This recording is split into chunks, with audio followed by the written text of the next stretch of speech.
총독이 바울에게 머리로 표시하여 말하라 하니 그가 대답하되 당신이 여러 해 전부터 이 민족의 재판장 된 것을 내가 알고 내 사건에 대하여 기꺼이 변명하나이다.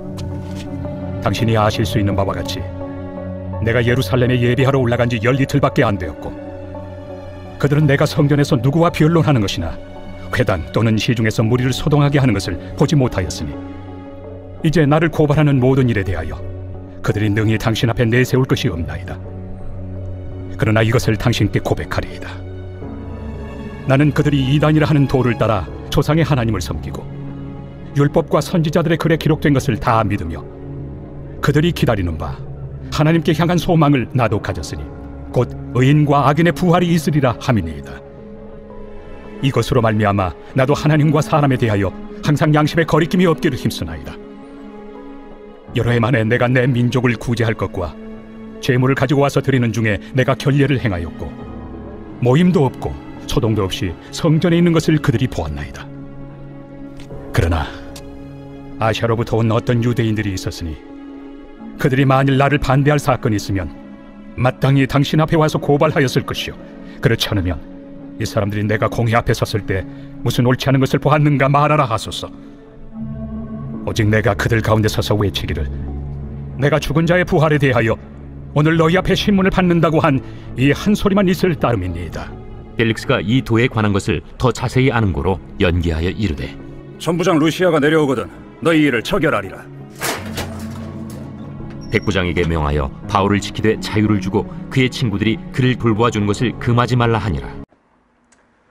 바울을 고발하기 위해 벨릭스 총독에게까지 온 유대인들 앞에서 바울은 자신을 변호하게 됩니다.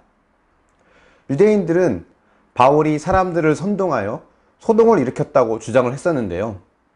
바울을 로마의 반기를 일으키는 정치범으로 몰아가라는 것이죠. 바울은 자신이 예루살렘에 온 지 12일밖에 되지 않아서 사람들을 선동해서 소동을 일으킬 시간조차 되지 않았다라고 말을 합니다. 그리고 자신이 선동을 일으킬 만한 일을 했던 것에 대한 목격자가 없음을 또 이야기하죠.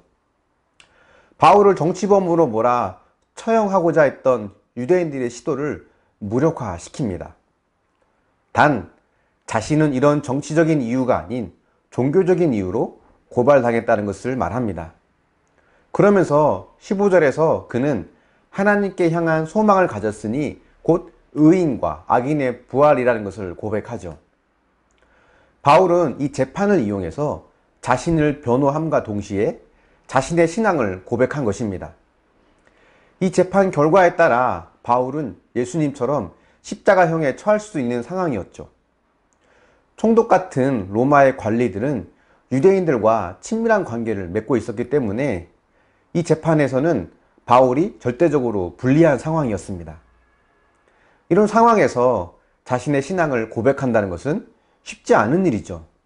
왜냐하면 오히려 그들을 자극할 수 있기 때문에 그렇습니다. 그런데 바울의 이런 모습은 하나님께 향한 소망, 즉 부활의 신앙을 가진 사람이라면 어떤 삶을 살아야 하는지를 보여주고 있는 것입니다.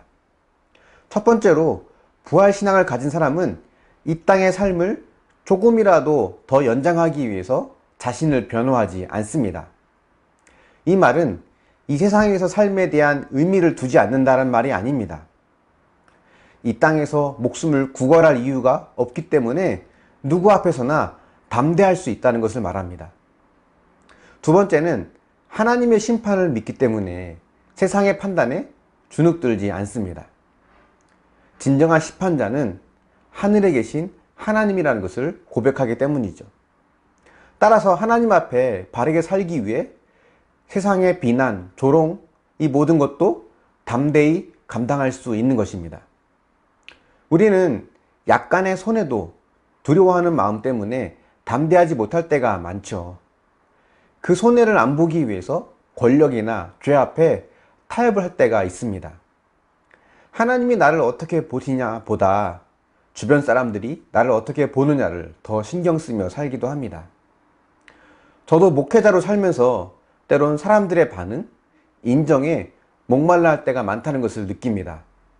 하나님 앞에 어떤 사람일까 보다 사람들이 나를 보고 뭐라고 생각할까를 더 많이 생각하죠. 반면 바울은 16절에 나온 것처럼 하나님과 사람에 대하여 양심에 거리낌이 없기를 힘쓰며 살아왔다라고 합니다. 담대한다는 것이 막무가내로 사람들을 대한다는 것이 아닙니다. 사람들 앞에 거리낌이 없을 때 우리는 담대할 수 있는 것입니다. 바울의 이런 모습을 벨리스 총독도 인정한 것 같습니다.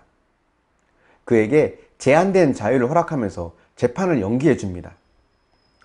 신앙이 좋다는 것은 하나님 앞에서만 열심히 살아간다는 것을 뜻하지 않습니다. 사람에 대해서 거리낌이 없는 삶도 신앙의 중요한 요소입니다. 이런 모습이 진정으로 부활 신앙을 갖는 사람의 모습이라고 할 수 있습니다. 여러분은 부활을 믿는 신앙입니까? 그렇다면 하나님께 소망을 두고 세상에 주눅들지 않기를 바랍니다. 세상의 평가와 인정을 구하는 삶이 아니라 하나님의 은혜와 도우심을 구하는 삶이 되길 바랍니다. 사람들 앞에 담대하되 먼저 양심에 거리낌이 없는 삶이 될 수 있길 바랍니다. 이런 삶으로 진정한 신앙인의 모습을 보여줄 수 있었으면 좋겠습니다. 하지만 우리에게는 이런 모습을 완전히 살아갈 수 있는 능력이 없죠. 그래서 성령의 은혜와 도우심이 절대적으로 필요한 존재입니다. 날마다 하나님 말씀을 바라보며 또 묵상하며 하나님의 도우심을 구하면서 진정한 신앙인의 모습으로 세워져 갈 수 있도록 날마다 한 걸음 나아가는 저와 여러분이 되기를 축원합니다. 묵상해 보십시오. 어떤 상황에서도 믿음의 확신과 부활의 소망을 갖고 있습니까? 그 믿음과 소망이 흔들릴 때는 언제였습니까? 사람들 앞에 양심에 거리낌이 없는 삶을 살고 있습니까? 그렇지 못한 모습은 무엇입니까? 기도하겠습니다. 사랑의 하나님, 바울이 재판을 받는 상황에서도 담대하게 자신을 변호하며 신앙을 고백했던 것을 보며 진정한 부활 신앙의 모습이 어떤 것인지를 다시금 보게 됩니다. 이 땅의 권력자 앞에 무릎을 꿇지 않고 참 심판자이신 하나님 앞에 바로 살기 위해서 애쓰며 노력하는 이 바울의 모습을 우리가 또 따라가길 원합니다. 하지만 우리 안에는 여전히 죄성이 남아있고 연약함이 있기에 온전히 주님만 바라보며 살아가지 못할 때가 있음을 고백합니다. 주님 불쌍히 여겨주시고 성령님의 도우심과 특별한 은혜로 세상과 다른 구별된 삶을 믿음으로 살아갈 수 있도록 도우시고 인도하여 주시옵소서. 그렇게 양심에 거리낌이 없는 믿음의 삶을 살고 하나님과 사람 앞에 정직한 삶을 살게 하여 주셔서 많은 사람들 보기에 그리스도인 다운 모습으로 인정받고 세워질 수 있도록 우리를 축복하시고 인도하여 주시옵소서. 감사드리며 예수님의 이름으로 기도합니다. 아멘.